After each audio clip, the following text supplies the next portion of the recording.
كل واحد فيهم خد له رزمة فلوس، وبعد ما تتحول مصري هيغرقوا فلوس. ولاعيبة الكورة أقل من الفنانين، واللي ظهر أول مرة مش زي اللي بيظهروا كل سنة. رامز جلال السنة دي مولع الدنيا على الآخر، واللي عمله في الفنانين في رامز إيلون مصر أكيد له مقابل مادي كبير. يا ترى بقى فيفي عبده أخدت كام في الحلقة مع رامز؟ ومعقول المبلغ اللي أخده أحمد العوضي؟ وهل رزان جمال أخدت زيهم ولا أكتر؟ وعايدة رياض رفضت تظهر معاه ليه؟ خليكم معانا في الفيديو ده هتعرفوا الفلوس اللي أخدوها وكل التفاصيل عن رامز إيلون مصر. رامز جلال السنة دي مش ناوي يجيبها البر أبدا، وطلع إن كل اللي بيقوله صح، ومش عشان المقلب واللي بيعمله في الضيوف، لا ده كمان عشان الضيوف اللي بيقرر إنه يستضيفهم. والسنة دي عامل مفاجآت كتيرة قوي محدش كان يتوقعها، واللي منهم بسمة بوسيل اللي انفصلت عن تامر حسني وخرجت قريب اتكلمت عن حياته معاها. ومش بس كده، لا ده كمان كانت ترند لفترة طويلة، وهوب رامز جلال يستضيفها ويقلب الدنيا بيها. واللي هيحصل فيها مش شيء شوية، ده بقى غير فيفي عبده فاكهة البرنامج، واللي أي حلقة يستضيفها فيها بتفضل ترند لسنين بسبب الإفيهات اللي بتقولها فيفي. وعشان هي أعلى حلقة مهما جاب ضيوف كمان أجرها لازم يبقى الأعلى، ما هي مش أي حد. وفيفي عبده أخدت في حلقة رامز 400 ألف دولار. أما بقى أحمد العوضي فأخد أقل منها بكتير، وده لأنه أخد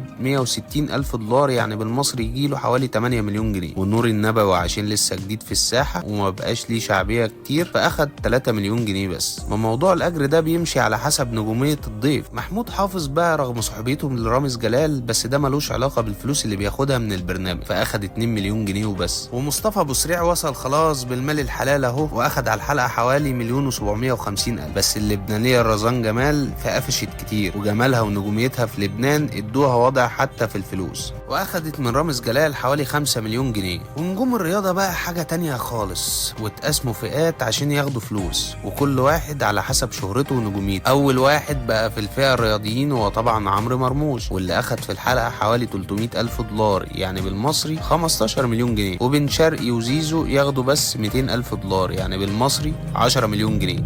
أما بقى الفئة الأقل في الرياضة فدي فيها إمام عاشور وناصر ماهر ودونجا، ودول أخدوا في الحلقة كل واحد 150 ألف دولار، يعني يعملوا بالمصري حوالي 7 مليون ونص. وأقل فئة بقى في الرياضيين هم طاهر وعبد المجيد ومنسي، ودول يا دوب خدوا كل واحد 100 ألف دولار بس. انتوا بقى مستنيين تشوفوا حلقة مين في رامز إيلون مصر؟